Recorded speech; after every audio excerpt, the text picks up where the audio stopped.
ಅದಕ್ಕೆ ಹೇಳೋದು ಇರೋ ದುಡ್ಡೆಲ್ಲ ಒಂದೇ ಸತಿ ಇನ್ವೆಸ್ಟ್ ಮಾಡಬಾರ್ದು ಅಂತ.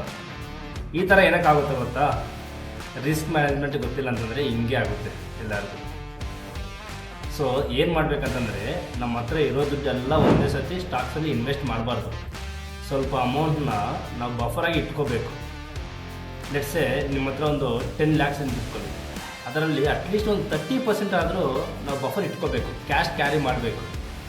ಎಸ್ಪೆಷಲಿ ಬೇರಿಶ್ ಮಾರ್ಕೆಟ್ ಇದ್ದಾಗ, ಲಾಸ್ಟ್ ಒಂದು 2 months 3 monthsಯಿಂದ ನಮ್ಗೆ ಏನು ನಡೀತಾ ಇದೆ, ಬೇರಿಶ್ ಮಾರ್ಕೆಟ್ ನಡೀತಾ ಇದೆ.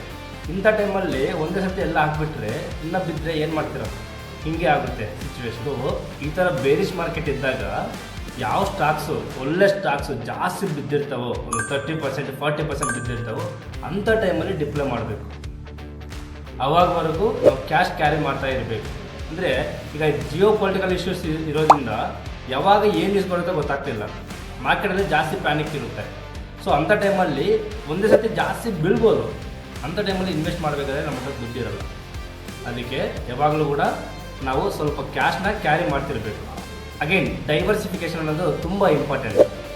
ಲೈಕ್ ನಾವು ಸ್ಟಾಕ್ಸಲ್ಲಿ ಇನ್ವೆಸ್ಟ್ ಮಾಡೋಕ್ಕೆ ಎಷ್ಟು ಯೂಸ್ ಮಾಡ್ತಿದ್ವಿ, ಆಪ್ಷನ್ ಟ್ರೇಡಿಂಗ್ಗೆ ಎಷ್ಟು ಯೂಸ್ ಮಾಡ್ತಿದ್ವಿ, ಇಂಟ್ರಾಡೇಗೆ ಎಷ್ಟು ಯೂಸ್ ಮಾಡ್ತಿದ್ದೀವಿ ಅಂತ ಅದು ಸಪ್ರೇಟಾಗಿ ಇಟ್ಕೋಬೇಕು. ಆವಾಗಲೇ ನಾವು ಲಾಂಗ್ ರನ್ನಲ್ಲಿ ಮಾರ್ಕೆಟಲ್ಲಿ ಸಸ್ಟೇನ್ ಆಗ್ತೀವಿ. ಸೊ ಸ್ಟಾಕ್ ಮಾರ್ಕೆಟಲ್ಲಿ ಪೇಷನ್ಸು ಮತ್ತು ರಿಸ್ಕ್ ಮ್ಯಾನೇಜ್ಮೆಂಟ್ ಅನ್ನೋದು ಮೇಜರ್ ರೋಲ್ ಪ್ಲೇ ಮಾಡುತ್ತೆ. ನೀವು ಕೂಡ ಇದೇ ಪ್ರಾಬ್ಲಮ್ ಫೇಸ್ ಮಾಡ್ತಿದ್ದೀರಾ? ಸೊ TD ಅಕಾಡೆಮಿಗೆ ಬನ್ನಿ, ಯಲಹಂಕ ಬ್ರಾಂಚ್ಗೆ. ಇದೇ ಭಾನುವಾರ ಒಂದು ಫ್ರೀ ವರ್ಕ್ಶಾಪ್ ಮಾಡ್ತಿದ್ದೀವಿ ಸ್ಟಾಕ್ ಮಾರ್ಕೆಟ್ ಬಗ್ಗೆ. Thank you.